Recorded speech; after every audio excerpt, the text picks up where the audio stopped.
The stories of Signy and Sigurd. Signy was the daughter of Volsung and the sister of Sigmund.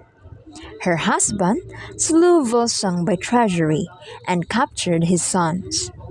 One by one, he chained them at night to where the wolves would find them and devour them. When the last, who was Sigmund, was brought out unchained, Signy had devised a way to save him. She freed him, and the two took a vow to avenge their father and brothers. Signy determined that Sigmund should have one of their own blood to help him, and she visited him in disguise and spent 3 nights with him. He never knew who she was. When the boy who was born of their union and was of an age to leave her, she sent him to Sigmund, and the two lived together until the lad, his name was Sienfotli, was grown to manhood.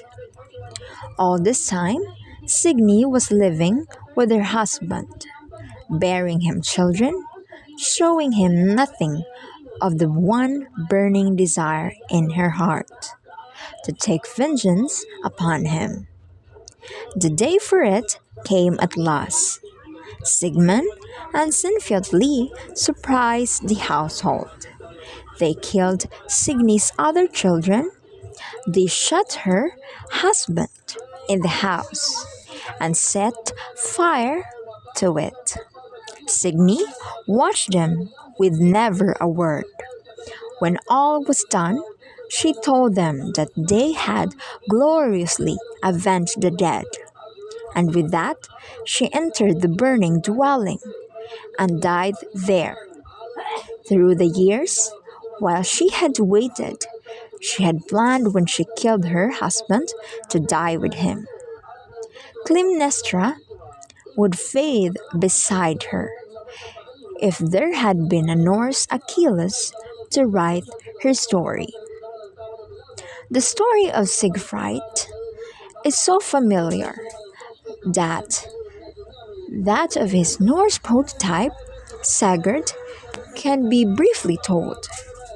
Brynhild, a Valkyrie, has disobeyed Odin and is punished by being put to sleep until some man shall wake her.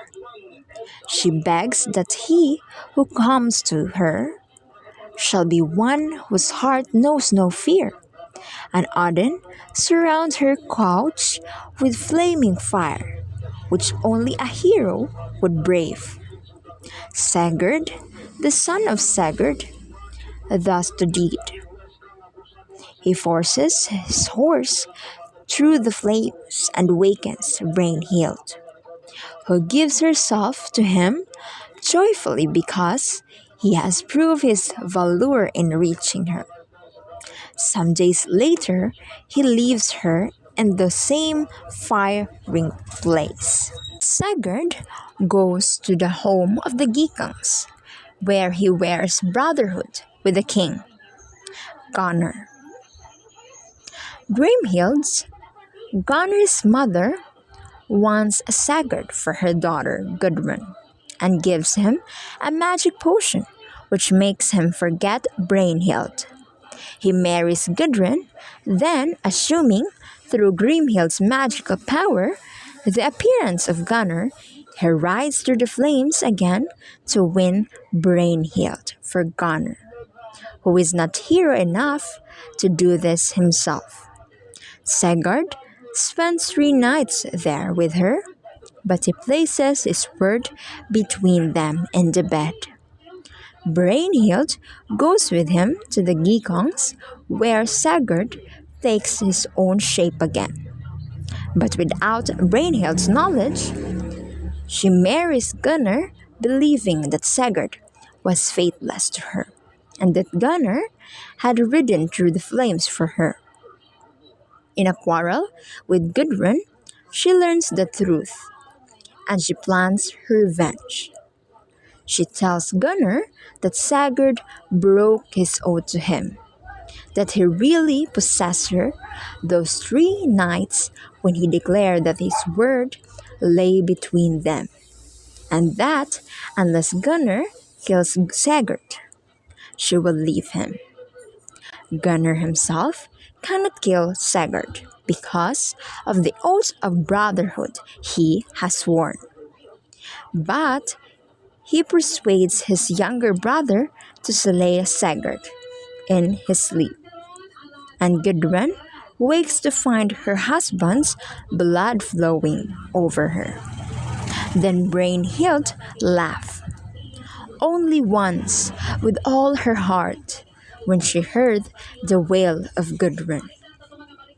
But although, or because she brought about his death, she will not live when Sigurd is dead.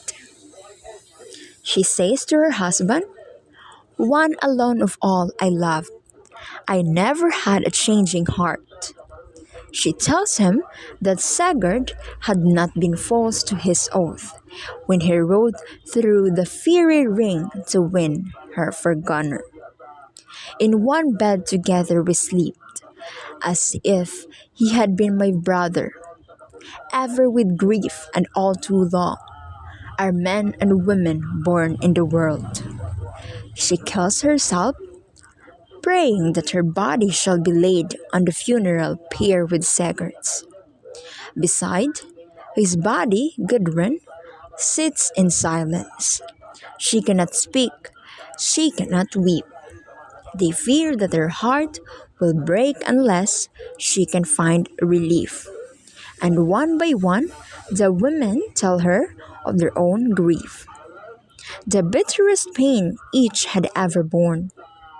Husbands, daughters, sisters, brothers, one says, all were taken from me, and still I live.